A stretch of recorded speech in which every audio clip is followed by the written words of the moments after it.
Sun Pharma road પર આવેલ સત્સંગ પાર્ટી પ્લોટની સામે એક 4 વ્હીલર ગાડીમાં આગ લાગી હતી. ઘટના સ્થળ પર ફાયર બ્રિગેડ પહોંચીને આગ પર કાબૂ મેળવ્યો હતો.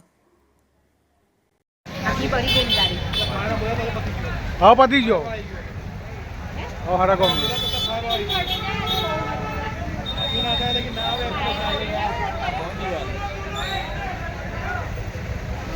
દૂર હોય ગેસ લાગી ગયા.